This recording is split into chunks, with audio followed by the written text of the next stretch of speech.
Call the city council meeting to order. Clerk, please call the roll. Councilperson Lamore. Here. Felder. Here. Whitman. Here. Angeli. Here. Vining. Here. Germaine. Excused. Mayor Clark. Here.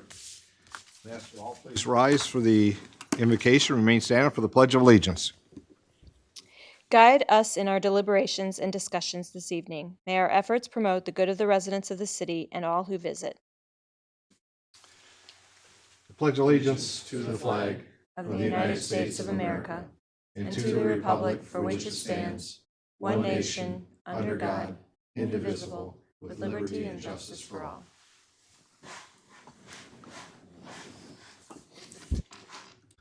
Clerk, first item, please.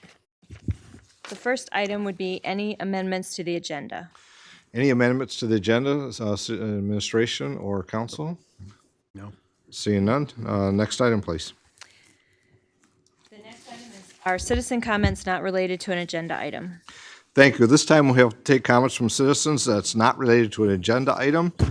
Be mindful of the kind of rules of the chamber as well. You have 3 minutes, but of course we'll see where we go. All right. Name and address, please. Good evening, Lee Sharp, 5943 Roseland Avenue, Monroe. Tonight I come here as a representative of organized labor to discuss with you just for a moment the very powerful event we had on Saturday. This vision came from within our ranks and now has expanded to include all walks of life in the community, from banks to churches to civic organizations and labor unions. And this year we nearly doubled, maybe a little better than doubled, our events from last year. Our intent was to touch 30 homes. We had 25 teams come out, and the best we can tell from our records, we're somewhere in the neighborhood of about 400 volunteers. And between the homes that we actually went out and worked on and the free area that we had, that residents that lived next to these people got motivated and came out to do a little beautification on their homes, we believe we touched about 45 homes.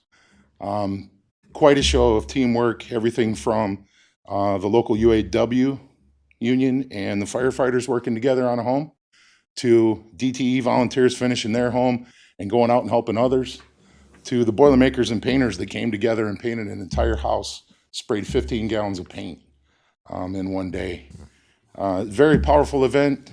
I want to bring attention and thanks to Councilman Felder and Clerk Treasurer Michelle Lavoie for coming out and being on teams. Also, Councilwoman Vining and Mayor Clark for coming out and addressing the volunteers and just being there to take in the day. And just a really powerful event. We're thankful to be able to do that as a community, and the diversity that's involved and the uplifting of this community to make it better for all of us is what this is all about. And we're thankful for your participation. So thank you. Thank you, Lee. Thanks for the comments. It's a very good day. Other comments from those present here this evening, not related to an agenda item? Other comments from those present?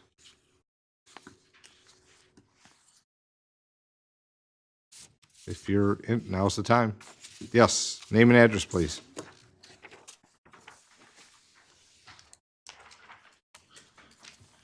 Frank Javosky, 116 Hollywood Drive.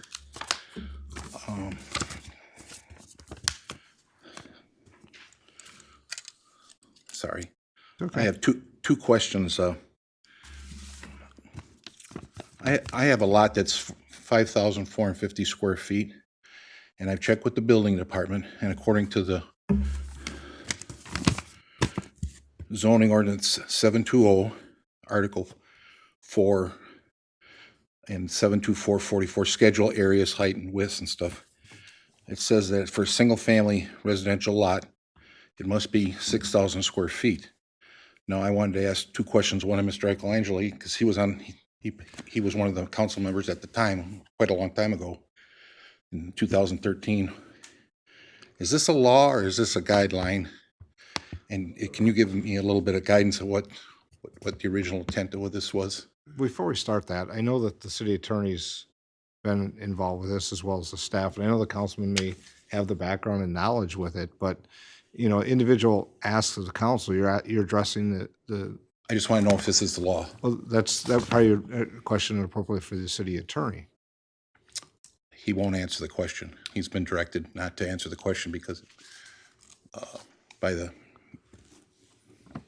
Mr. Pastoon, If I may, Your because it Honor, might potentially be All right, we'll start, see where this process is currently at, because the last thing we need is trying to get conflicting answers. I don't know the status of your issue, and I'm gonna ask Mr. Pastu if he can kind of brief us, and then see where we go.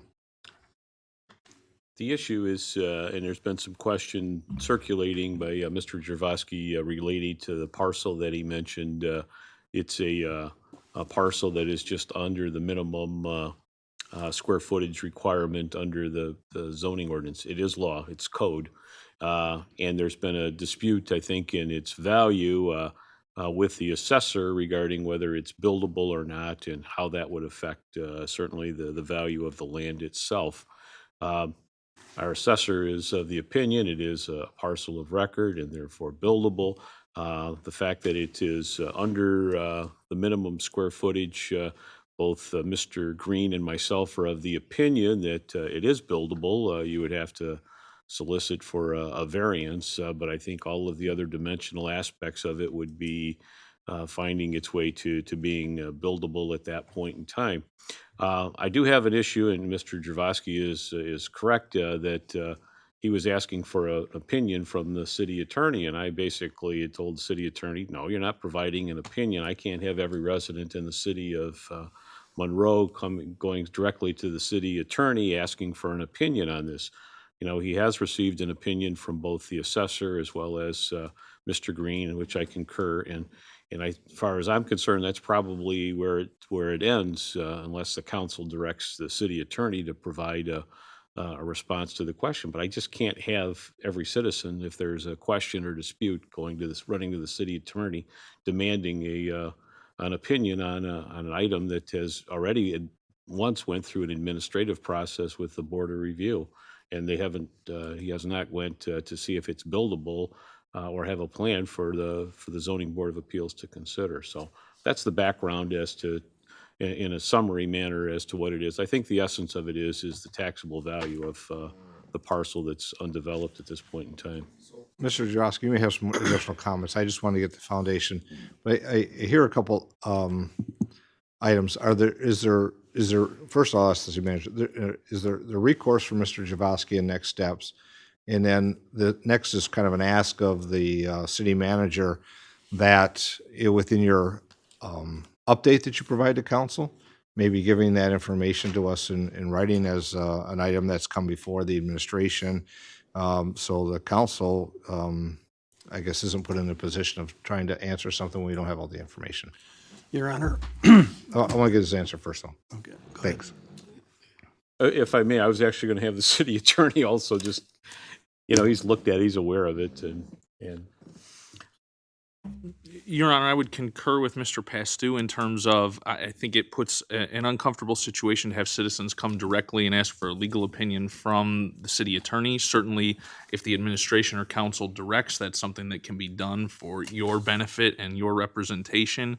I would agree. Where my discomfort came in is that Mr. Javoski, I think, is asking for an opinion on a zoning issue to use against the city assessor in a tax appeal manner. And in my opinion, he's got every recourse he wants to go and proceed with the Board of Review or beyond if he's uncomfortable with their decision. And that's, I think, the status of where we are, at least from my perspective. Okay. And I know, Mr. Javoski, you might have some additional comments, but I think Councilman Lange, you might have a comment. In my comments, my opinion, in terms of Mr. Javotsky asked me a couple of questions. One, is the zoning ordinance a guideline or is it regulation and law? And my answer to him was, it's a regulation and a law. My other comment to Mr. Javotsky was, have you exercised and extinguished all of your administrative relief? Mm-hmm. So have you gone before the Board of Review? And you said that you had, and they did not agree with you. And then I said, did you go before the tax tribunal? And you said you had not gone before the tax tribunal. So those are typically the steps that a person would go through that has a argument with the assessor on the taxable value of their property. So I think I provided the correct answer. Mm-hmm. Thank you. Mr. Javosky, do you have other questions or comments that you'd like to share? Okay. I think there's a mistake because the last opinion that I had gotten from the building department was that it's not a buildable lot per the law. And I also got that same opinion from the planning department, Mr. Green, that it wasn't a buildable lot. I'm not trying to fight that it's a buildable lot. I don't want to build anything on the property. All I'm saying is at this point in time, feel like I'm following the law as stated, because in every other circumstances, the building department and the planning department, mostly the building department, makes the decision on anything that you're going to build, electrical, plumbing, heating. There's a whole staff of people that have spent their whole life determining that kind of stuff. So as a citizen, I went to the building department, asked them, they said it's not a buildable lot. So if their opinion isn't the final, if they say it's not a buildable lot, then doesn't the other departments of the city have to go with that same I'm opinion? just going to ask a question, and I think it's going to get back to where we started the conversation. Is your concern the taxable value of the property? That's one of the concerns. There's more Okay, things wrong so with it. then the recourse of that, I think, was appropriately stated where the course of action is for that to be addressed. The question. Okay. I've gone in front of the Board of Appeals twice. I went a year ago, and then I went this last time. I felt very comfortable at the first meeting that they agreed with myself. The only deciding factor is the assessor's department stated in the meeting and that it was a buildable lot under the rule that they just got through saying. Sure. But that rule only applies if it's grandfathered in. It's not grandfathered in. It's a complete lot, and it's been a lot for a couple of years now. You don't get to grandfather something forever. When they tear it all down, if I had tore it down to the foundation or something like that, then you might have an argument. Number two is that when I went to the second meeting, the lot's not long enough either. The lot's supposed to be 120 foot long, and it's only 109, which is what you have in front of you in your packet. It also doesn't have a clear title on it because it was bought at auction from the city because it went back for tax, or to the county after it went back to taxes. So there's multiple problems. Potentially, I agree that if I want to spend $8,000 to $10,000 going through a legal process, potentially it could be a buildable lot if you appeal it and if they agree. But I'm just following the law. If this isn't the law, then, which at least one person on council says it is, and I'd like inviting comments by anybody else on council. Mr. But Josky, I like don't I want said, to. you've been given the direction of where the path is to go to get the answer you want, and I think that's the route through the assessor's office and the board of review. Is that what we heard? So if one department says yes and one department says no, That's not the issue, Mr. which- Javosky. You're asking speaks- about the tax. Who makes the final decision for the city? It's what depends on the question that you're asking. Is what I asked you the question that we started. It is about the value, and there's a process to get there to answer that. And I think that's been Value provided. depends on whether Mr. or not Pastu? it's a buildable lot. Mr. Pastu? If I Now, may, now Mr. as of today, Mr. Paston and Mr.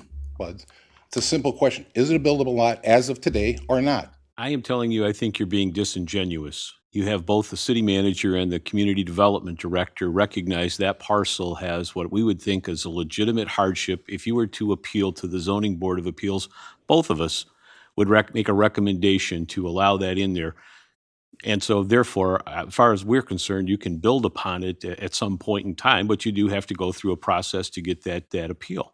It's not like you're in a floodplain. It's not like you have other physical obstructions that you have to deal with. This is just strictly a very, what I would consider a very minimal dimensional issue that you have, and we recognize what we would think would be a legitimate hardship if you were to petition the zoning board of appeals. So I think in some ways you're being disingenuous that you can't build on it. You could, Law as it's written. and so are we, to be honest with you. Mr. Javosky? Just one. Any piece of property in the city potentially could be used for just about any other purpose if there was a public need for it or this and that. This is just standard everyday building department regulations and that. If this is not the law, if these are guidelines, then that's a big difference. But I think you're setting a bad precedent by saying that potentially it could be a buildable lot. Thank you, sir, Thank for you. your time. Council? Other comments from those present here this evening, not related to an agenda item? Any further comments? Seeing none, clerk. Next item, please.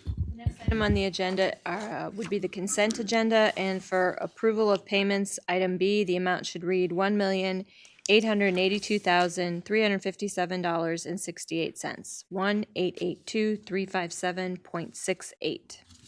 Thank you. Are there any items on the consent agenda that council wishes to have pulled for further discussion? Any comments from council wish to be pulled? Seeing none, any items on the consent agenda, those present here this evening wish to have pulled for further discussion? Seeing none, a motion is in order. Your Honor, Yes, Councilman Moore. I make a motion that we approve the consent agenda as written and carry out all the actions as they are written and have them recorded by the clerk. Motion by Councilman Moore, supported by Councilwoman Vining, that the items on the consent agenda be accepted, placed on file, and the recommendations carried out. Clerk, please call the roll. Councilperson Lamore? Yes. Felder? Yes. Whitman? Yes. Michaelangeli? Yes. Vining? Yes. Mayor Clark? Yes. Next item, please. I have no further items, Your Honor. Board's council comments. Councilman Lamore. Try to be as brief as possible here. Just got to get a few words in. I want to congratulate all the people that came together for Cultivate Community. I think it's an awesome thing in the city of Monroe. Just shows how our community come together and help other people out. I commend everybody that took part in that and supported it. Also want to commend the young entrepreneurs that showed up Saturday afternoon at St. Mary's Park with all of their items for sale. Great little action for those people and a great way for them to learn about how things function out in the real world. So congratulations to them as well. And that's all I have. Thank you. Councilman Felder. Thank you, Your Honor.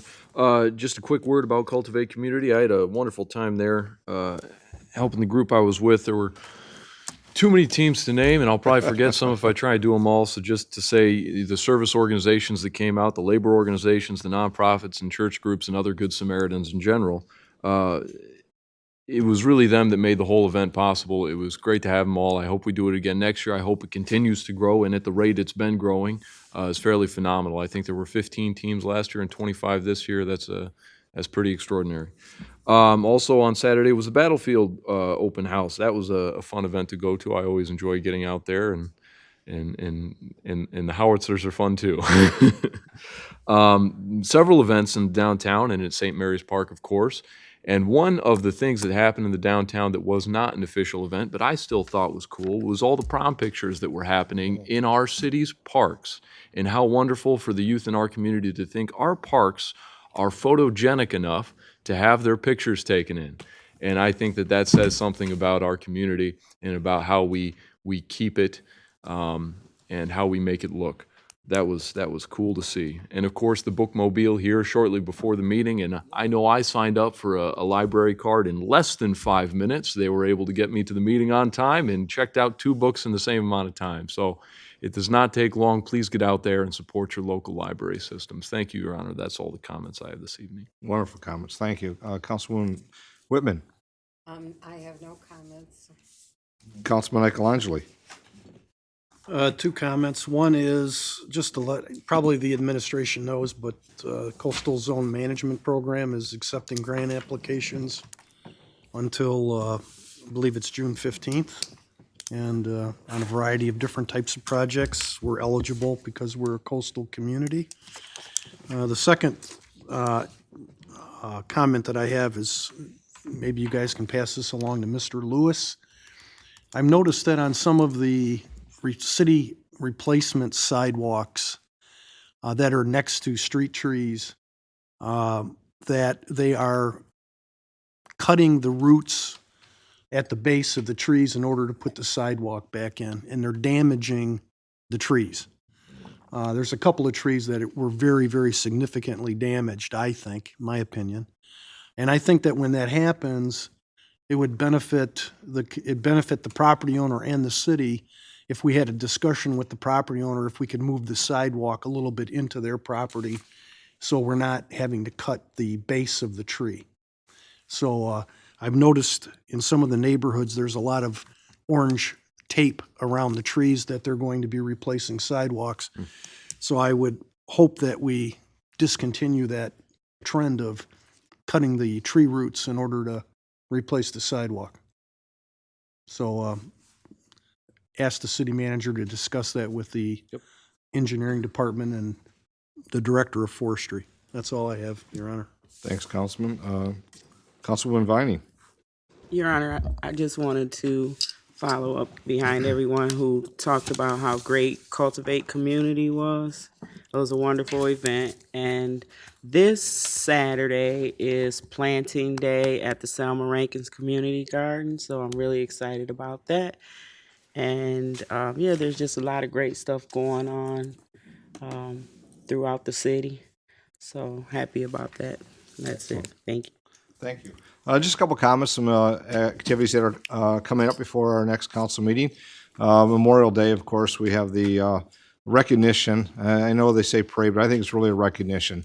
I think it's about knowing what the day is about and commemorating those that gave all for our country. That is on Monday, May 27th, beginning at 2 o'clock. It concludes on the Monroe Street Bridge with some comments and also some recognition as well as a wreath laying. So that is again on Monday, May 27th.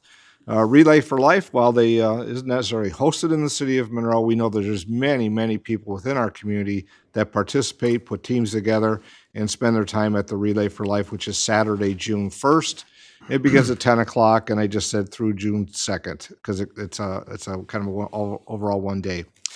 I want to make a comment about boards and commissions that we, council, of course, is well aware that we have 2 times a year when boards and commissions come up for renewal.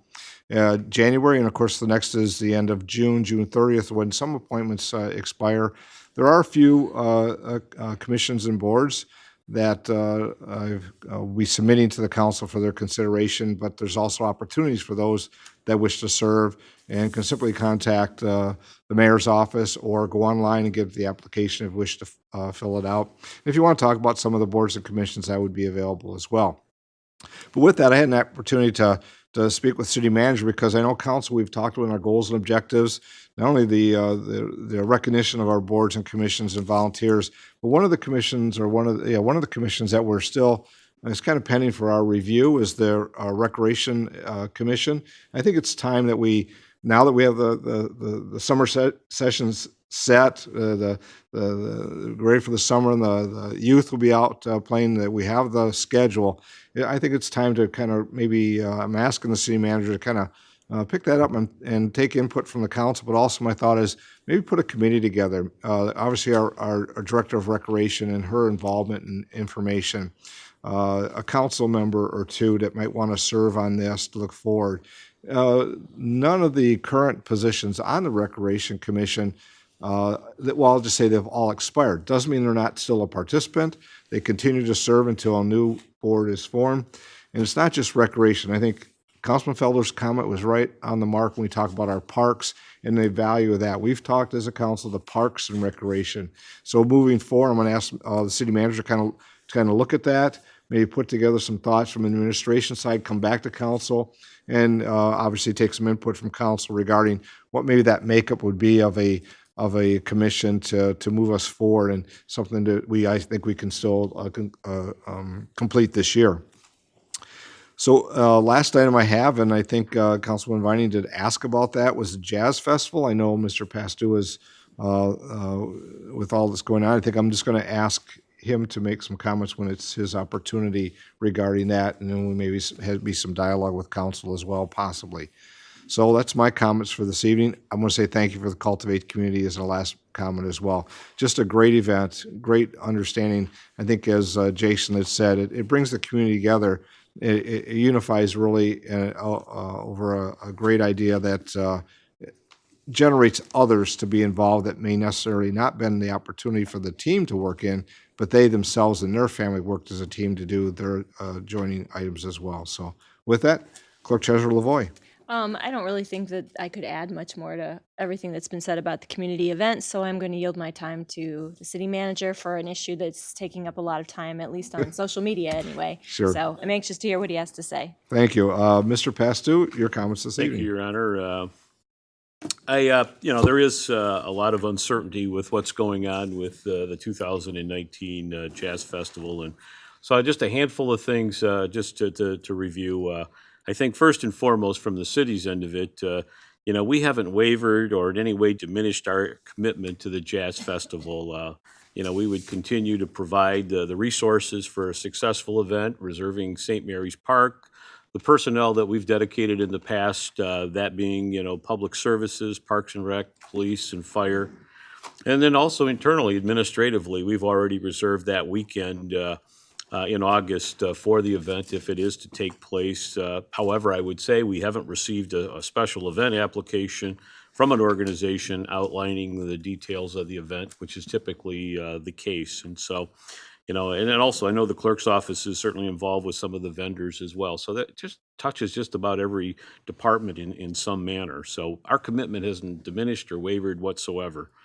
But we do have to recognize that certainly the event and the organization that had been the primary driver for it, the Tourism Bureau, is certainly in a period of transition.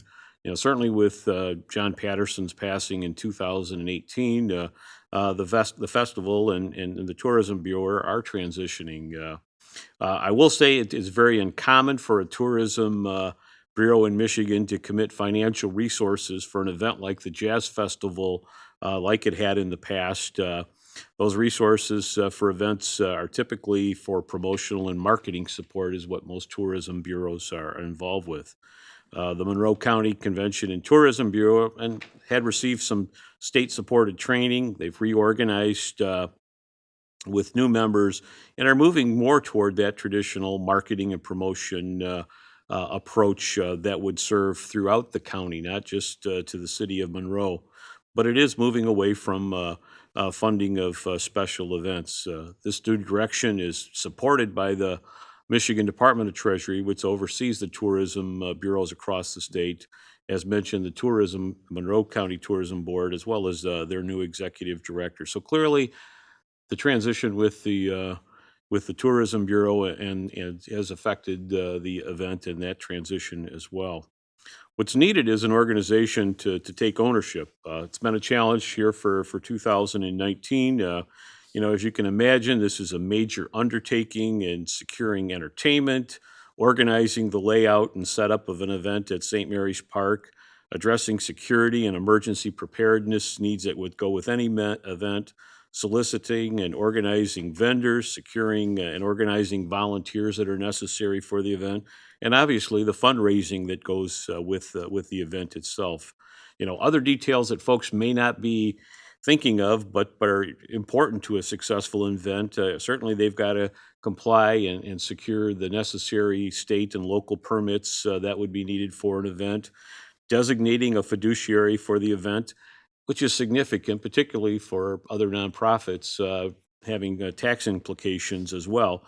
And then also providing insurance for the event for its sponsors. We always require that we have language in our event that requires a certificate of insurance, naming us as an additional insured, as well as the traditional indemnification and defense language that goes with that. So that's an important part of having an organization that has that. And then there's in the social media, I think, in some regards, criticism of our sponsors, which I think is unfounded and certainly unfortunate. My experience is Monroe's really blessed with terrific corporate sponsors that give a great deal back to the community, in the form of direct financial support and resources, but also the volunteerism that they commit. I had heard with the event this past weekend, there was each of them had volunteers involved. So, but however, you have to understand they can't just hand out money, sponsorships to an undetermined, unnamed organization. There has to be some structure there. And so, kind of in concluding this, there's a lot to be done in a very short time to get there. And I will tell you, every day that passes, it gets exponentially more difficult to be able to do this. But, in reiterating where I started with this, the city is still committed to its support. Nothing has changed. We're always going, we're there to support in the capacity that we have. But there are a lot of challenges that need to to be addressed here in the next 10 or so weeks if that event is to go forward. So I just wanted to give everybody the background. This is where we're at with it. And I know there's a lot of scuttlebutt out there, but I just want to make a comment and follow up as well to Mr. Pastu's comments, because there is a lot that's being said out there, and I think sometimes it's without complete information, don't recognize what actually has been going on or what opportunities have been present that go back all the way to last summer about organizing, thinking forward of this event this year if it comes to be. But I can say the past sponsors, supporters of the event, as well as the city administration, the council, the mayor, the county, have met with those that had an interest and provided some guidance and recommendations of how to carry this out. And just as Mr. Pastu said, it can't be an undetermined organization. You really have to have some structure if you're going to get sponsors. It included important steps to be taken that were mentioned by the city manager. And this has been shared with those that had past association to the festival and others that inquired about it. And as Mr. Pastu said, the city has not received an application of an interested party that would meet the necessary steps to secure the park for a festival. And I'll just say the sponsors have been there and have had the same conversation with those that have made the inquiries to date. We are still here because of that lack of structure, and you can try to fundraise online, but it's still going to have to come back to these type of discussion points. So I don't know if there's any questions from council for Mr. Pastu. I know that each of you probably have gotten some inquiries as well, and but I thought it was an opportunity in Mr. Pastu to at least kind of give some update. So, Councilman Vine, I know you asked, so I want to make sure that you have the information you're looking for. And if there's a follow-up, please, council, get a hold of Mr. Pastu if you need to do so. But thank you. Thank you, Vince. Moving on. Any comments from those present here this evening? Any final comments from those present? Yes, sir. Name and address, please.